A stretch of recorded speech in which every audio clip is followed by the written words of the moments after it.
Matapos aminin ni Charis Pempenco ang kanyang tunay na pagkatao bilang lesbian, kalaunan ay hindi lang suporta ang sumalubong sa kanya kundi sunod-sunod na pagtutol, panghuhusga at matitinding pahayag mula sa publiko at sa sarili niyang pamilya. Sa mga panayam, inamin ng kanyang ina na nahirapan siyang tanggapin ang desisyon nito na nauwi sa away at palitan ng salita sa media. Mas tumindi pa ito nang pati ang kanyang lola ay nagsalita at sinabing kinikilala niya si Charis bilang apo. Pero hindi niya matanggap si Jake. Sino ba si Charis Pempenco, apo ko? Yung Jake Cyrus, hindi ko apo yan. Kahit ikamatay ko, anak, hindi ko kukonsintihin na maging Jake Cyrus ka. Pero hindi lang doon nagtapos. Sa social media at iba't ibang opinyon ng publiko, kumalat ang mas mabibigat na salita. May mga nagsabing sayang ang kanyang talento, sayang ang boses, at may mga nagsabi pa na ang kanyang ginawa ay labag sa paniniwala at kasalanan sa Diyos. At doon nagsimula ang unti-unting pagbabago, hindi lang ng kanyang pangalan, kundi ang pagbagsak ng kanyang career. Pero bago tayo magpatuloy, huwag kalimutang i-like ang video na ito. Dahil napakalaking bagay na ito sa amin. Maraming salamat po. Noong October 13, 2007, inimbitahan si Charis Pempenco sa Korean talent show na Star King bilang foreign act. Ang kanyang performance ng And I Am Telling You I'm Not Going ay nag-viral sa YouTube at mabilis na nakakuha ng international attention. Dahil dito, naimbitahan siya sa The Ellen DeGeneres Show kasama ang kanyang ina. Noong December 19, 2007, lumipad siya sa Amerika sa unang pagkakataon upang mag-perform sa nasabing show. Makalipas ang ilang araw, noong December 28, 2007, bumalik siya sa Star King bilang Most Requested Foreign Act, patunay ng mabilis na paglaki ng kanyang kasikatan sa ibang bansa.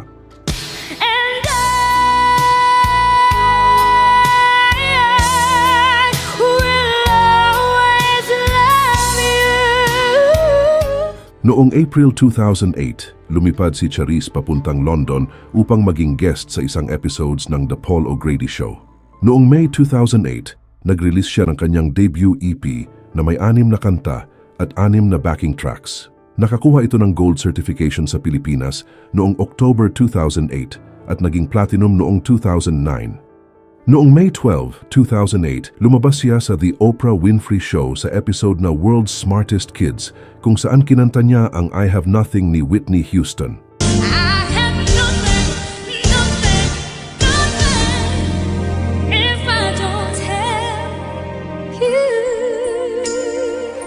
Dahil sa kanyang performance, ipinakilala siya ni Oprah Winfrey kay David Foster na naging mentor niya. Noong May 3, 2008, nag-perform siya kasama si David Foster sa concert na Hitman, David Foster and Friends sa Las Vegas, kung saan napansin siya ni Andrea Bocelli at inimbitahan siyang kumanta at magduet sila sa Italy. Noong July 20, 2008, muli siyang lumabas sa The Oprah Winfrey Show para sa kanyang birthday concert special. Noong September 9, 2008, sa episode na Dreams Come True, kinanta niya ang My Heart Will Go On ni Celine Dion. Matapos nito, sinorpresa siya ni Oprah sa pamamagitan ng live call kay Celine Dion na nag-imbita sa kanya na sumali sa Taking Chances Tour.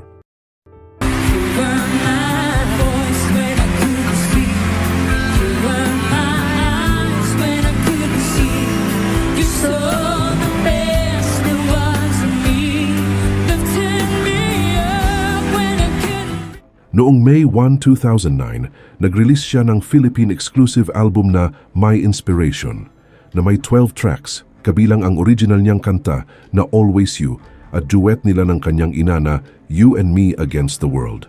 Sa parehong taon, inimbitahan din siyang maging guest performer sa concert ni Michael Jackson, ngunit hindi ito natuloy dahil sa biglaang pagpanaw ng singer. Noong May 2010, inilunsad ang kanyang unang international album na Charis na ipinakilala rin sa The Oprah Winfrey Show. Isa sa mga kantang laman ng album na ito ang Pyramid, na naging isa sa pinakakilala niyang international hit at lalo pang nagpalawak ng kanyang audience sa buong mundo. Dahil sa tagumpay ng kanyang album, napasama siya sa musical drama series na Glee bilang Sunshine Corazon para sa second season. Noong October 5, 2011, inilabas niya ang kanyang second international album na Infinity sa Japan. Noong 2012, naging judge siya sa Filipino version ng The X Factor. Sa loob lamang ng ilang taon mula sa viral videos sa internet, naging isa si Charisse sa pinakaunang Asian artist na nakapasok sa top 10 ng Billboard 200 at kinilala pa sa Eastwood City Walk of Fame, isang patunay ng kanyang malaking ambag sa industriya ng musika.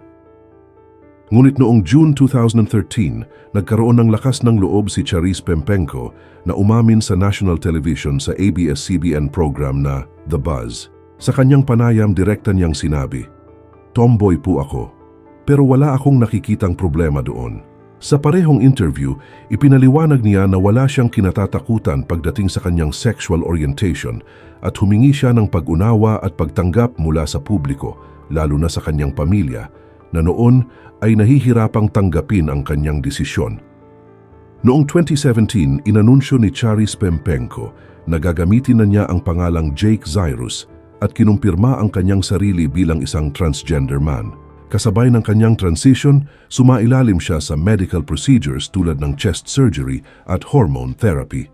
Dahil dito, napansin din ang malaking pagbabago sa kanyang boses mula sa dati niyang powerful at mataas na tono, naging mas malalim at mellow ang kanyang tunog na mas bumagay sa R&B style na kanyang tinatahak ngayon. Ngunit sa likod ng desisyong ito, hindi naging madali ang kanyang pinagdaanan. Inamin niya na dumaan siya sa matinding depression at may mga pagkakataon na 3 beses niyang sinubukang wakasan ang kanyang buhay, lalo na dahil sa mabigat na reaksyon mula sa kanyang pamilya at sa publiko.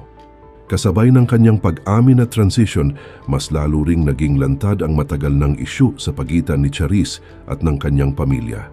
Sa ilang panayam, inamin ng kanyang ina na si Raquel na nahirapan siyang tanggapin ang mga pagbabagong ito.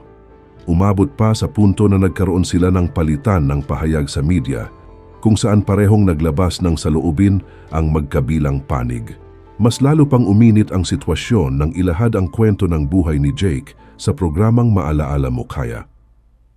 Sa naturang episode, ipinakita ang kanyang pinagdaanan noong bata pa siya, kabilang ang alegasyon ng pang-aabuso at hirap sa pamilya. Dahil dito, nag-react ang kanyang ina at ilang kamag-anak at kinuwestiyon ang ilang detalye ng kwento. Naging sentro ito ng diskusyon sa publiko at lalo pang nagpalalim sa hidwaan sa loob ng kanilang pamilya.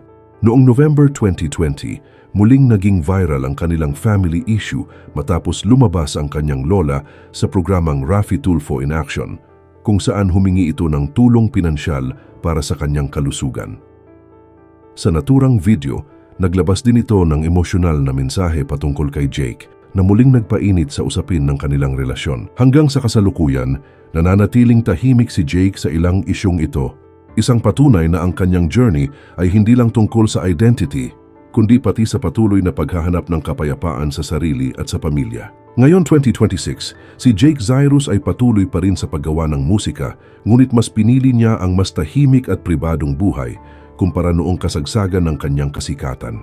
Mas nakafocus siya ngayon sa kanyang personal na growth at sariling artistry, kung saan gumagawa siya ng mga bagong proyekto at muling inaayos ang direksyon ng kanyang career. Sa kabila ng mga pagbabago mula sa kanyang pangalan, imahe at boses, nananatili pa rin siyang isang performer na patuloy na naghahanap ng bagong paraan para maipahayag ang kanyang sarili sa musika.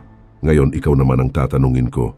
Sa tingin mo ba tama ang naging desisyon ni Charisse Pempenko na piliin ang tunay niyang pagkatao bilang Jake Zyrus? Comment mo sa baba ang iyong sagot. Gusto kong marinig ang opinion mo. At kapag nagustuhan niyo naman ang kwentong ito, huwag kalimutan mag-like at subscribe sa channel. Maraming salamat po sa inyong panunood.